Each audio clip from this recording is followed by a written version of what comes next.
I think having good community lots in The Sims 4 can be some of the easiest things you can do to completely change your gameplay. Having really cool, unique places for your Sims to go to meet other Sims, to go on dates, to hang out with family, can usually inspire so many different storylines. That is what we are going to look at today. I'm going to share with you 10 unique community lots to put in your Sims 4 game. Before we jump in, I want to remind you all that I do have a creator code, Emma, which you can use when purchasing any Sims 4 pack on the EA app or the Sims website. If you do end up using it, please let me know so I can say a big thank you. And now let's get into the video.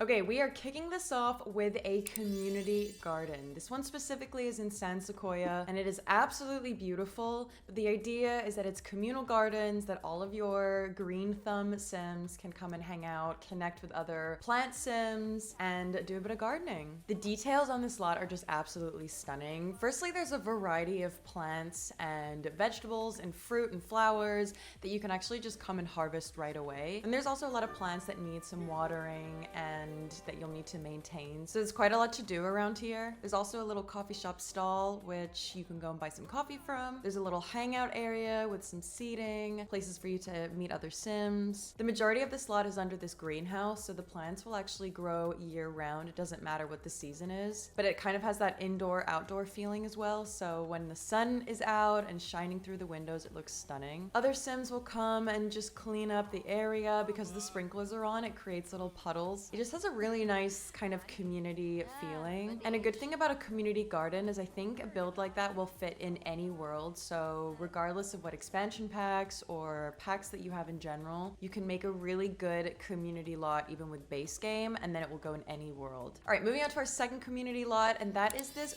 really cool vinyl shop and coffee shop next door. They're side by side. I've placed this one in Copperdale. Copperdale has that really cool kind of high street area. So first, the coffee shop is really buzzy. It's actually listed as a coffee shop, so you can actually go and buy coffee. And then right next door is a vinyl shop, which you can't actually buy any vinyls in The Sims, but I think it's a great place to come and listen to music. You can kind of see what music genres your Sim likes and dislikes by listening to a bunch of the different channels. A lot of the other Sims will come in here and hang out and listen to the music, so it just creates a really nice atmosphere. And because of the coffee shop next door, it will attract a lot of Sims. So even the area outside is really vibey, and I like having the two community lots side by side. I always love how those builds look. Okay, next up, I'm taking us to Magnolia, to a fish market and a fish restaurant. So I actually changed the lot type to be a fish restaurant because there was this incredible restaurant design under the hut.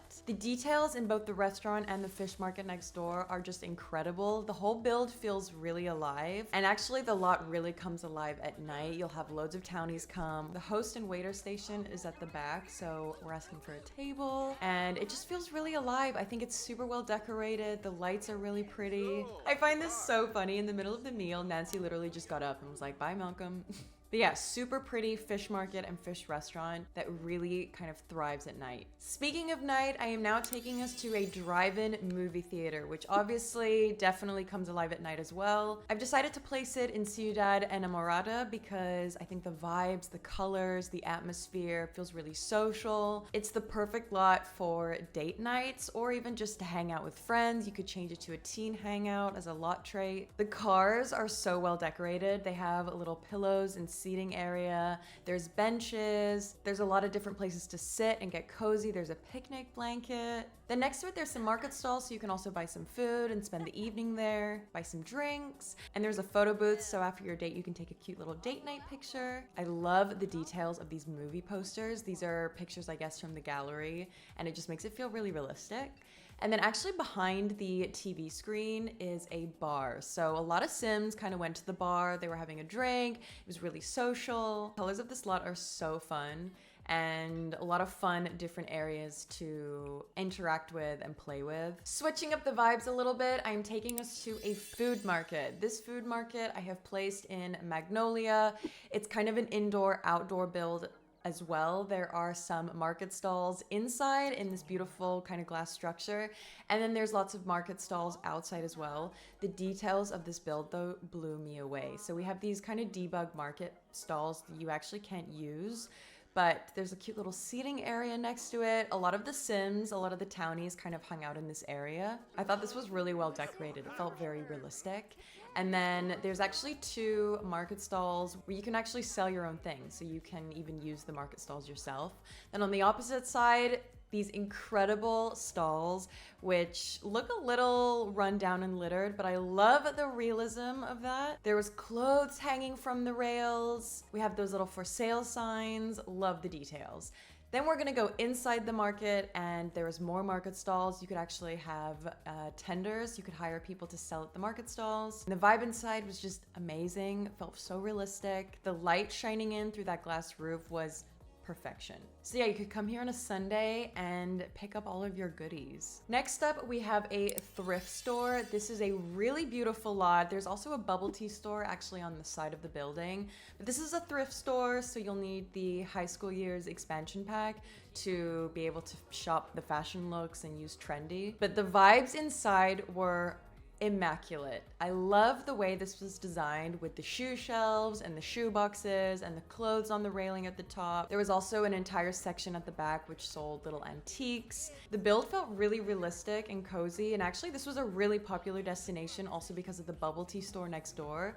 So there was a lot of townies coming here. There was also an upstairs. There's a cute little balcony outside where you can overlook the square. And I definitely think this could make a really cool teen hangout. Next up, we have an American diner with a secret speakeasy bar down below. So at first glance, this looks like a really cool, realistic American diner. This is a restaurant, so you will need dine out. Very realistic. People were ordering food. But then out the back, you got to speak to the manager, and out the back, you get escorted downstairs to the secret speakeasy bar. We had a musician, we had a comedian, the vibes were great, and you can order your favorite drink at the bar, listen to the music, and it's just a really cool atmosphere. And we also had a few celebrities come, which I thought was really cool. Up next, we have another 2-in-1 community lot. This is a comic book store on the left and a tattoo parlor on the right. So both buildings were beautiful. The comic book store is the retail lot. That one is the more functional one. But the tattoo parlor, don't underestimate it, because you can actually use these Get Famous chairs to actually give tattoos. So it will just take you into CAS. You can go into the tattoo category and give tattoos. But the comic book store was so cool. There was loads of books that you could read, and it felt really cozy. My sim decided to read a fantasy novel. And then on the opposite side of the wall, there was a lot of the different collectibles and packets of cards that you could purchase and open. The details on the outside of the lot were really cool as well. And I thought this one looked really good in Copperdale as well. Next up, we have something a little bit different. This one's a little bit more bougie, and I've taken us to Brightchester to a hair salon. So hair salons are not functional in The Sims, but this is a really cool hangout destination. And with a little bit of imagination, you can definitely make this functional. So the build itself is really realistic. I love the chairs. I love the hair washing station. You have the reception with the hair products behind. You have the waiting room on the left side. It just is so beautiful. It feels really elegant and bougie. But what I thought could be really fun is my hair on my sim was super long. It was kind of like flowing all down my back. All you need to do is click on the mirror to change appearance. We'll take you straight into CAS. And then you can give your sim a haircut. So my sim went for something a little shorter. We wanted to bring those natural curls back. And with a little bit of imagination, you can totally use this as a hair salon. So after a little makeover, my sim walked away with a fresh new do, and you could definitely come here with like a group of friends and all get your hair done. Even for like a special occasion, that could be really fun. Which brings us to our 10th and final community lot, and that is a skate park, which looked amazing in Ciudad Enamorada. This one makes the perfect teen hangout. It's not a functional skate park, but the builder did an amazing job at giving lots of fun gameplay still. There's a lot of fun playable objects. We got the pool table, the basketball, vending machines. You got those like firecrackers. You got the mural, so you can do some graffiti and artwork. There's chessboards. There's a lot here to do. There's a lot to explore. I think it makes a really good teen hangout. I absolutely loved, though, the attempt at creating skateboards in the game. So we have the snowboards and then the little cameras, which I think is so cool. I also have no idea how they made that skate ramp. It looks really realistic. Maybe one day we'll get skating in The Sims 4, but for now, this will have to do. So that is it. Those are 10 unique community lots to add to your Sims 4 game. I'd love to know which ones you like the best. If you would like to see a part 2 of this video, definitely let me know. I have so many more fun ideas to share with you. A huge thank you to these incredible builders that take the time to build these lots so that we can enjoy them in our game. And I will see you all in my next video. Bye!